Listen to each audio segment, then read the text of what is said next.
Alright, so previously we worked with 45, 45, 90 triangles. Now I'm going to show you how to work out these 30, 60, 90 triangles using another unit triangle. So here's our right angle. It's a 30, 60, 90. Know that the short side is across from our 30. We're going to call that X. That's kind of our start point.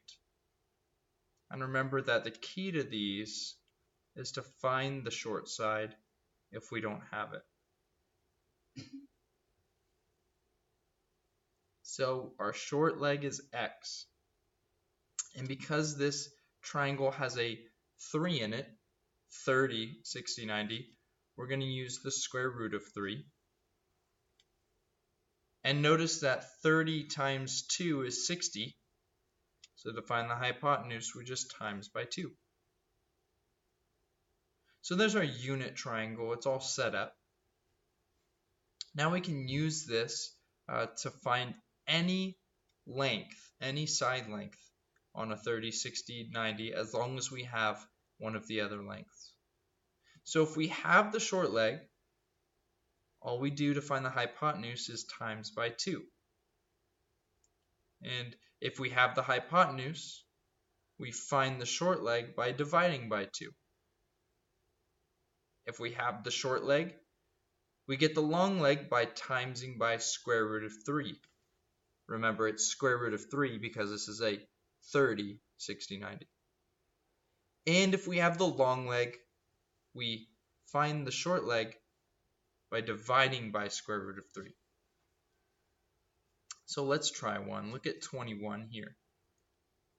They give us the long leg. I know it's the long leg because it's across from the 60. So to find the short leg, I just need to divide by the square root of 3. Well, when I do that, I notice the square roots of 3 will cancel, and y equals 2. Well, now that I have my short leg, to find the hypotenuse, I just times by 2. Well, 2 times 2 is 4. So x equals 4. Seems pretty straightforward now. Let's try another one.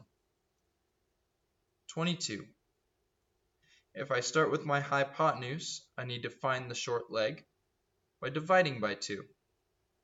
Well, 16 divided by 2, that's 8.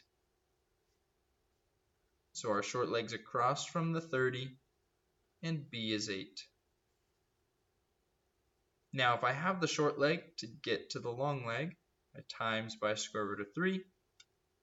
That just means that a is 8 square roots of 3. Let's look again. 23. I have a 30, 60, 90. They give me the short leg. I know that because it's across from the 30. So in order to find the hypotenuse, all I do is take the short leg and times by 2. Well, 6 times 2 is 12. So x equals 12. And then if I have the short leg, all I do to find the long one is times by the square root of 3. 6 times the square root of 3 is 6 square roots of 3.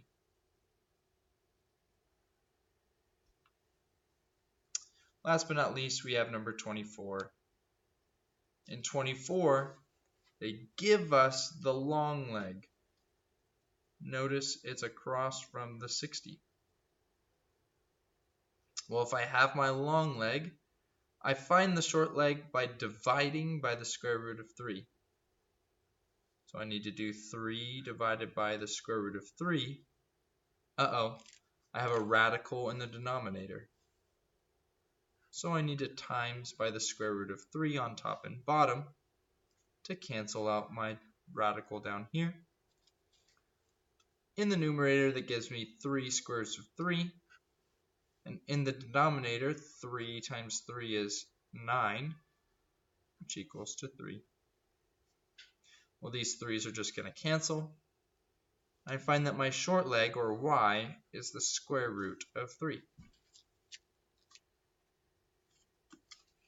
Alright, well, now that I have my short leg, finding my hypotenuse is relatively easy.